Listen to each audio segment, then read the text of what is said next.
Hi, my name is Adam Reynolds. I'm the Chief Cruelty Investigator here at the Houston SPCA, and I'm with my friend Amanda. She's an 8-month-old that will hopefully be soon to be adoptable. She was picked up on one of our cruelty cases. These are cases that, just like the 8,500 other cases that we get each year, they all have individual stories, and this one was a person who had a lot of dogs and was unable to care for them. So our investigators had to intervene and help rescue this sweet girl. So over the next 30 minutes, what I hope to do is to help you learn a little bit more about what we do here at the Houston SPCA, not only the investigations team, but also our 24-hour animal rescue service. Being in charge of the field services team, I have the distinct honor and privilege of leading 10 cruelty investigators that not only respond to 8,500 calls each year for everything you can imagine for animal abuse, everything ranging from simple neglect all the way to some of the more horrific cases that we sometimes have to face. I'm also in charge of the rescue team, which we have 5 rescue technicians that operate an ambulance service for Harris County, where we pick up severely injured, unowned animals. Of course, if they're owned animals and we can find the owner, then it's their responsibility as a pet owner to take care of those animals. And of course, if they refuse, then they have to meet my investigators. So we're on the campus right now for the Houston SPCA. We're a campus for all animals, not just dogs, cats, puppies, and kittens. Daily, we run into anything ranging from lions and tigers and bears all the way down to scorpions and tarantulas. We see a little bit of everything each day, which makes this job always rewarding and also always interesting. So with me, I have some of the tools that my investigators carry. Of course, they each have their own individual units. All of my investigators always carry a cat net. Of course, when we're talking about rescuing animals, we always want to use the minimum amount of equipment. What we'd like to do, obviously, is just be able to handle the animal initially, maybe wrap them in a towel if they're a little more aggressive. Of course, the first thing we want to do, especially for canines, is, always have our leashes ready. We'd like to be able to leash them to bring them into our vehicles. But of course, if that's not practical or safe for either the investigator or the animal, we have equipment such as, a cat net, which is really a simple piece of equipment. It's just a mesh bag, really, where we can easily, quickly, and safely contain the animal and then be able to place it into a carrier for transportation back to the Houston SPCA. Of course, if we're talking about larger animals or dogs, we also have catch poles. Again, these are pieces of equipment that we don't necessarily go straight to. We always want to use the minimum amount of coercion to get the animal safely into our kennels and into our vehicles. Of course, once the animals are in our vehicles, we're going to rush them to the Houston SPCA, where we have an incredible veterinary team of veterinarians, vet nurses, and vet techs that are going to get these animals that we bring in, the care that is needed. And then the ultimate goal, obviously, is to get them healthy and then get them adoptable. One of the other aspects of my job that I really enjoy is helping lead the disaster management team. Of course, this year we've been pretty lucky in the storms that have hit the Houston area, but our friends to the east aren't usually as fortunate. We always want to assist where we can, and as far as our resources will take us. So we have the distinct pleasure as well to be able to send teams to Louisiana, especially during Hurricane Ida's and some of the other storms this year, to help them mitigate through these storms. Of course, all of my investigators are skilled and trained in disaster rescue techniques. Many of them have been to Swiftwater rescue training. So, equipment that we always carry with us as well is our safety equipment. The Houston SPCA has 8 rescue boats that we can operate, that we can also input into the ICS system if it's during a disaster in this area, and of course always transfer them or transport them to other areas that are in need as well. Are you ready for a question, Adam? Sure. So Jacob wants to know, when it comes to filing an animal cruelty report, how does he know when he's supposed to file one or if he's not sure? Sure. Well, Jacob, I would say thank you for the question first. I would say that anytime you believe that something is happening, please report it. Let us, on the investigation team, let us decide if it is a case or not, but we would obviously much rather err on the side of getting that information and being able to investigate to see if something is going on. Of course, nothing we do on the investigation team is subjective. We follow Texas state law, and that's it. I joke, but it's true that at least 2 or 3 times a week, I get calls of my neighbor has a dog and they don't even talk to it. And while I think that's horrible, I think all dogs should be inside a house sitting on a couch. That's not what Texas state law says. Texas state law says animals are property, and here's how to treat your property. So, I would still, again, to answer your question, I would much rather have that information, allow us time to investigate to see if it is an actual violation of Texas state law. Okay, that was great, Adam.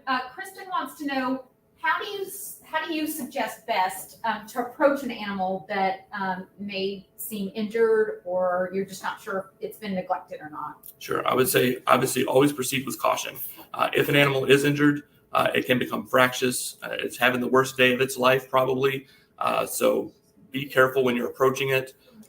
If you feel like your safety is in danger, feel free to take photographs. We're more than happy to take photographs to better react to the situation and better judge on how we need to approach it. But your safety should come first as well. Michelle wants to know about the actual reporting. Do you all have to tell the person that you're investigating who reported them? Absolutely not. So when you file a report, we're going to ask for questions about yourself as well as the reporting party. We're going to want to know what your phone number is. The only reason we need that information is so when my investigator gets to the location and in the process of their investigation, they may have questions for you that can definitely assist with the process of the investigation and then seeking obviously civil or criminal charges. So we want that information from you, but we do not share it with the suspect. We are not a government agency, so we do not fall under the Freedom of Information Act. So all of that information will remain anonymous. Alexi wants to know, is it okay if she brings an animal she thinks is neglected, like a neglected stray, or looks like maybe there's been some abuse? Is it better to call the Houston SPCA's investigations team first or file a report? Or is it okay if she brings the animal to us? Well, I would say, again, that depends on the case. So we never want reporting parties to interfere in the process of the investigation. So if you see an animal that is being neglected, please do not remove that animal, especially when you know that it has an owner. Now you've manipulated our evidence, and that could throw off our case. So in those cases, I would definitely suggest that you contact Houston SPCA, let our investigators respond to it. Now, if you come across an injured animal that is not on private property and you believe that it needs medical care, you can absolutely bring it to the Houston SPCA, bring it to our rehoming center, and they will bring it into the system and have it treated by a veterinarian.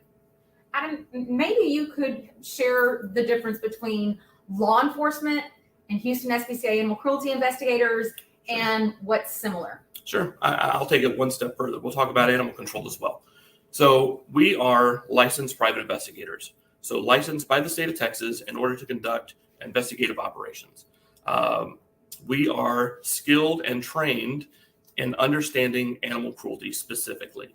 So all of my investigators have been to some level of the National Academy of Cruelty Investigative course put on through the University of Missouri or Code 3. There are 3 levels to those, and they extend their credentials every year they're here. We do that because in order to successfully prosecute these cases, you need someone that has the specific knowledge about cruelty investigative. Nothing against law enforcement, but the average patrol officer does not may see an animal cruelty case once in their career. My investigators are responding to, again, 8,500 every year. So we're highly skilled and specially trained specifically for animal cruelty. As licensed private investigators, there's 2 things we don't do. We don't carry weapons, and I can't get a court order or a warrant. So in order to do that, I rely on our law enforcement partners. We have 2 contract deputies through Precinct 1 Constable's Office that work here at the Houston SPCA in order for us to do that successfully in Harris County. But again, we operate in the 10 surrounding counties as well. So those are relationships with law enforcement entities that we have to build and expand upon each year in order to do the most for the animals. The way I describe our program is, the way I perceive my investigators' participation in this community is education first. Not everybody understands what animal cruelty laws are.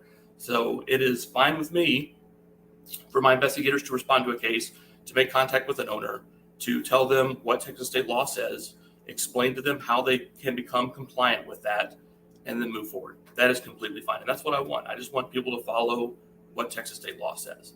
But if they, again, refuse the law, then we have to involve law enforcement and ultimately seek a civil seizure warrant and remove property.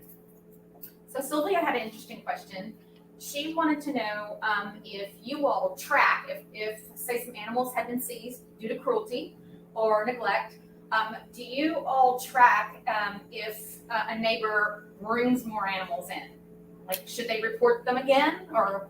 Absolutely. Again, if we have people who are continually bringing in animals from a location, we want to know about that because there might be, a bigger problem than just what you see on the surface. So we absolutely would want to know that information. That might cause us to have to do a welfare check on that property or that pet owner to see what's going on to better help the animals that are in their area. So Stacy wanted to know. She follows us on social media and sees all the great work that you and all your teams are doing, and she wants to know about criminal charges. Do we work with the district attorney's office, or how do we handle that? Sure, we absolutely do. So again, quick law class, right? There's two types of warrants basically. There's civil seizure warrants and there's criminal search warrants. Civil seizure warrants are covered under what we call Health and Safety Code 821. Health and Safety Code 821 says that once a warrant is submitted to a person, that person has 10 days to take that warrant before a judge. So once that happens, basically that hearing is basically a custody hearing for the animal. Once that is heard and decided upon, if the individual doesn't like the results, they can appeal that case. They take it up to the next higher court. They get their appeal.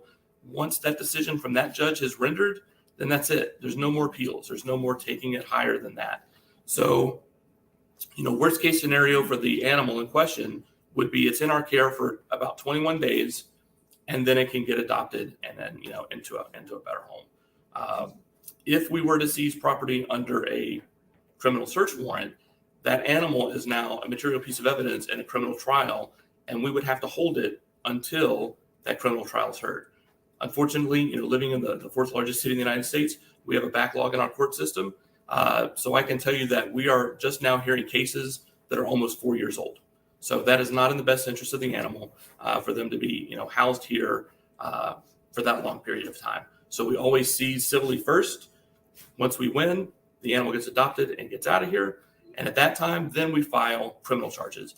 We have a great assistant district attorney who works well with us and our local law enforcement partners.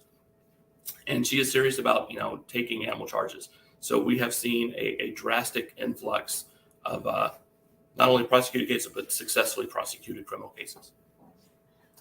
Stacy wants to know, Jamie wants to know, based on different circumstances of neglect and cruelty, is there a different agency that we call, or can people rely on calling the Houston SPCA and filing a cruelty report across the board?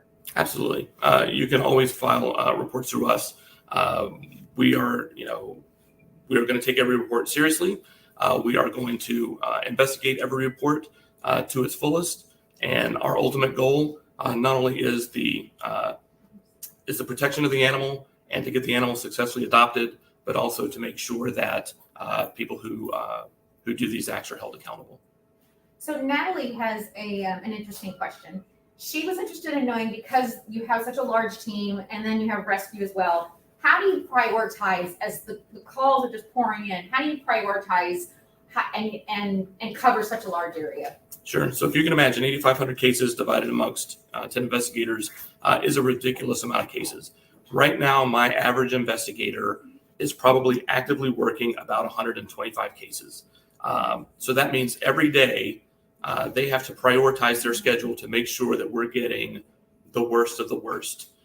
So those are, the abandonments, the animals that are, starving to death inside apartments. We want to make sure that we can intervene as quickly as possible. But that means that, things are also going to have to get, pushed to the side until we can complete those.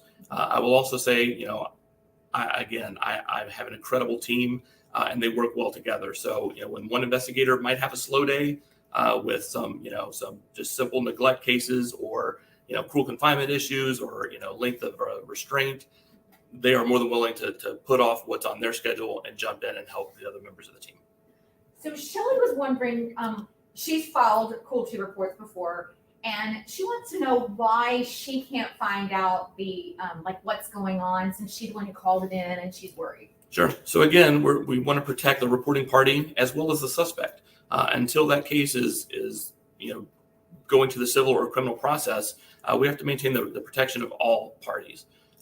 Again, until we can establish probable cause and until a civil seizure warrant is obtained, that person is innocent, until proven guilty. So also, we don't want to muddle our investigation by providing additional information. So, while I do understand that, you reported the case, you want to know what's happening with it, we're not going to provide that information until that case is closed and prosecuted as well. Jacqueline wanted to know, is there any kind of case that we don't respond to? What would be some reasons that we wouldn't? So I can think of, a case where, for whatever reason, we didn't have the ability or the equipment to respond. That could be one, but I would say those are few and far between. I can tell you in the 4 years that I've been here, I can't think of anything that we've passed on. If we can't do it initially, we're going to find a way. We're going to work with the rest of our staff here at the Houston SPCA, and we're going to figure out a way to be able to provide that animal whatever care it needs or respond to whatever level of the investigative process that might fall into. So Dana wanted to know, what are the specific counties that we respond to, and what should she do if it's not a county that we service? So if you can imagine Harris County, everything that touches Harris County in all directions, we cover. So everything from Galveston County all the way west to Washington County, north to San Jacinto, and south to the Fort Bend area. We cover everything. If that is outside of our area, those cases normally come to me. I will reach out to local law enforcement and tell them about the case that's been reported and then give it to them. Again, as a private nonprofit, we can only go as far as our assets take us. So, I'm more than willing to help work with them, just in a consultation method to help them with the case. But there have been cases where we have been able to go outside even that boundary to assist law enforcement when we're asked. So Joe wanted to know, what's the most interesting or strangest case that you've had to deal with since you've been here? Wow. Pick one. So there's so many. I always go back to probably my second week here when I get a call from one of my investigators who says, we have an abandonment at an apartment. And my first thought was, okay, we do 10 of those a day, no big deal. And he says, no, you don't understand. There's spiders and there's scorpions. So, of course, my interest is piqued automatically. All of us want to go make location to see this, train wreck of a case that we know we're going to get involved in. Sure enough, the gentleman had abandoned his apartment with 66 tarantulas and scorpions. Luckily, they were all individually housed in their own environments, so we weren't having to handle them on scene. But we brought them back to the Houston SPCA. Our veterinarians are incredible. We also invited the zoo to come out as well to assist with that case. The biggest lesson learned that I learned from that as well, though, is we're a campus for all animals, but you're not going to see us adopting out scorpions and tarantulas. I can just tell you that right now. So in those cases, we find sanctuaries where they can go out and live the rest of their happy bug life. So we found 2 sanctuaries west of San Antonio where they're off living the life now. So Adam, because we are live streaming on social media, can you share what are maybe some of the negative things that can happen to a case if people are reporting on social media, like why they should not report on social media. Sure. So, I mean, again, when you start announcing things to social media, more people are going to become involved.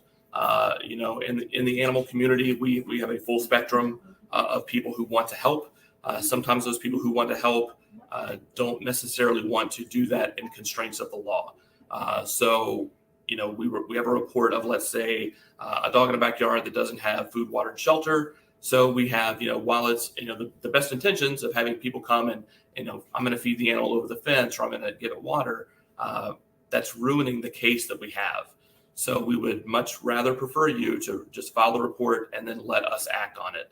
I can assure you, we're not going to let the animal suffer through it, but at least if we go there and we do feeding and process, or we do some watering, we're going to take videos of it to show the angst of the animal and the aggression towards food, or the desperate need for food. And we can use that as part of our evidence as well. Plus, we know how much food the animal has ingested, and that's going to help us, especially when we do our body conditioning score and weight of the animal, should we seize it and bring it back here for a full examination. So, Adam, can you maybe walk through the whole process? I think people would be really curious to know. You get the initial report all the way to bringing them back here. What happens when you bring them back here? Sure. So it's a lot of rabbit holes to go down because, again, there's no typical day, there's no typical case. But let's say, on average, again, like I said, the primary thing is for our investigators to educate first. So that's what we want.